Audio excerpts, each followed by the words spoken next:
The most vulnerable stages for both teams in football is the state between the different moments of the game, and that was on full display in the encounter between PSG and Bayern Munich. And the match also showed how some of the things we praised Bayern and PSG for over the past few months could be the reason that they lift the trophy or that they crash out next week. So let's take a look at the tactics, beginning with PSG in possession. And Bayern were extremely aggressive in their press, and they have been one of the biggest proponents of man-to-man marking, and we saw it again in this match, as if PSG were building with a more traditional back four, either like this or with Vitinha or Neves dropping in. Bayern's shape would instantly shift, with Musiala and Kane leading the charge through the center and the wingers covering the wide regions, backed up by Kimmich and Pavlovic on the two deepest midfielders. The issue presenting itself, of course, is a midfielder moving into the front line means that they're depleted here and could potentially be overloaded. But the man-to-man was so aggressive that ideally, rather than having a centre-back step in and potentially create more structural vulnerability here, Company preferred his right back to tuck into the midfield and often pick up Zaire Emery.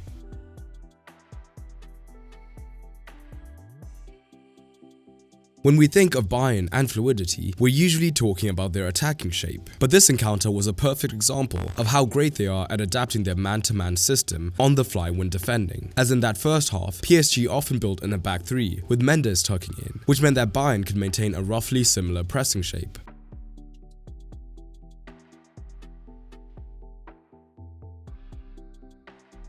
But rotations are a massive part of how PSG keep possession. So often they had a midfielder drop in, drawing in Kimmich or Pavlovic even higher. So it would be up to Elise to tuck in to prevent the overload instead. Failing that, the centre-backs were also great at identifying the last-ditch scenarios where it was up to them to step up for the press.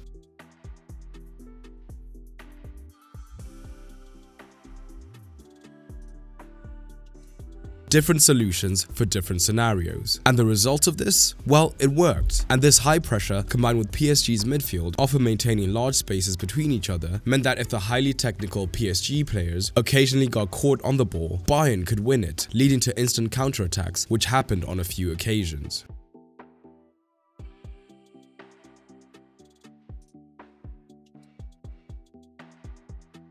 But remember how we just said that this defensive system worked for Bayern? Well, it worked sometimes. Because when it failed catastrophically. Because PSG could use some of the most common ways of breaking a man-to-man press effectively. Physicality, which is usually pace, running power, or strength. Technicality, which is usually dribbling. Associative play, which is combination play. Or taking advantage of temporary communication errors. Man-to-man marking requires exceptional coordination, with defenders either knowing to stick to their man across the pitch or when to pass them on to a teammate. One error means there's usually an unmarked man, leading to easy progression like we see here.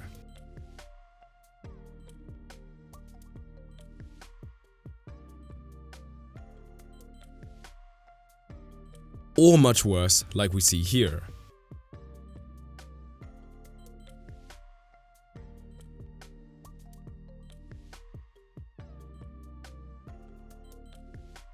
Man-to-man also creates built-in 1v1s, which is fine against most teams with 1 or 2 danger men, but PSG have 3 genuine dribblers up top, and 2 fullbacks who are quick as well as midfield technicians. This of course means there's a decent chance of a man being beaten and completely opening up the game.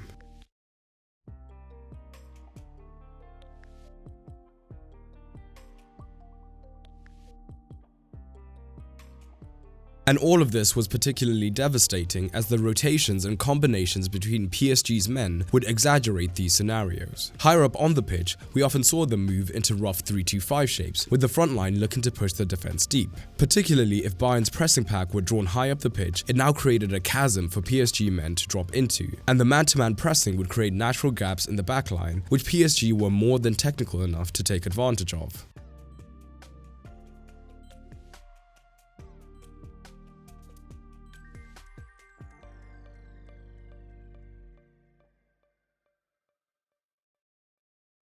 The disadvantages, of course, for PSG were also present because of how they attacked, as these heavy rotations would mean that if they did lose the ball, if Bayern countered quickly, there were plenty of men out of position. That could be paired with the fact that they often still had plenty of numbers high up from the pressing phase, meaning that Bayern could look lethal on the counterattack, particularly down the PSG right, where Hakimi was much more aggressive than Mendes, especially in that first half.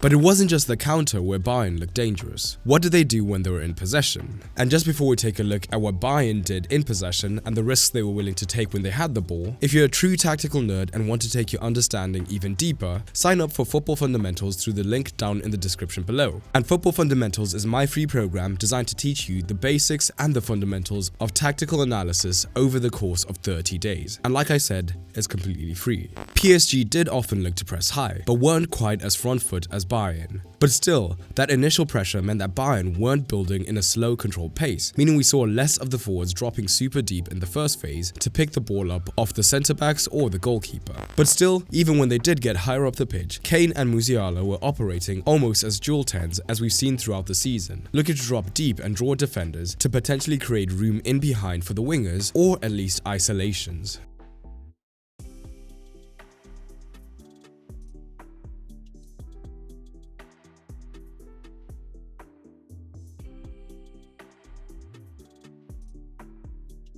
And interestingly, especially early on, PSG's pressing shape was highly aggressive, and we saw Hakimi push high down the right onto Alphonso Davies, meaning that Marquinhos would move into a temporary right-back position and Neves had to take up the role of following the dropping forward. And while PSG may not have been made to pay for this shape directly, it was high risk and they did look vulnerable at times.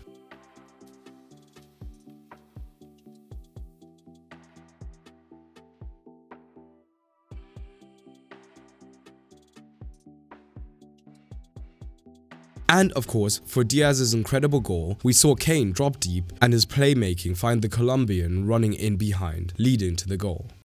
High up the pitch, Bayern Munich's intentions were clear early on, with the fullbacks tending to invert infield, while Olise and Diaz hugged the touchlines, and with Kvaratskhelia often having one eye on the transition, and this being facilitated by Zaire Emery pushing wide in defense, it presented the opportunity for isolations. And normally, where Mendes looks great in the 1v1, Olise did have plenty of success, leading to some dangerous situations. But again, the fluidity meant that the positions of the wingers were not fixed on the touchlines, and they could drift in, with the fullbacks then often looking to move wide instead, like we see with Olise's goal, as rather than drop deep, as he moves central, with Stanisic holding the width, and rather than drop deep, the front two push high, forcing the centre-backs deep, creating room for Olise to turn. Throughout the season, we've seen that Bayern are all in on Kompany's style of play. That means when they attack, if they lose the ball, they look to instantly make the pitch as small as possible, and then counter-press. This means that naturally, they leave a lot of potential for isolations and space for the transition, and they looked extremely porous on the break, and PSG with their attackers were sure to make them pay. A classic first leg encounter means the second leg is perfectly set up, with only one goal in it. But I want to know two things from you down in the comments below. What do you think both managers could have done better tactically in this match, and who do you see going through to the final after the second leg? Of course, in a match as hectic as this, it's impossible to cover everything that happened, so drop anything else down in the comments below. And if you're curious about why Kompany and Enrique's styles of plays have been so effective this season, check out this video on screen now. But first, don't forget to check out Football Fundamentals through the link down below.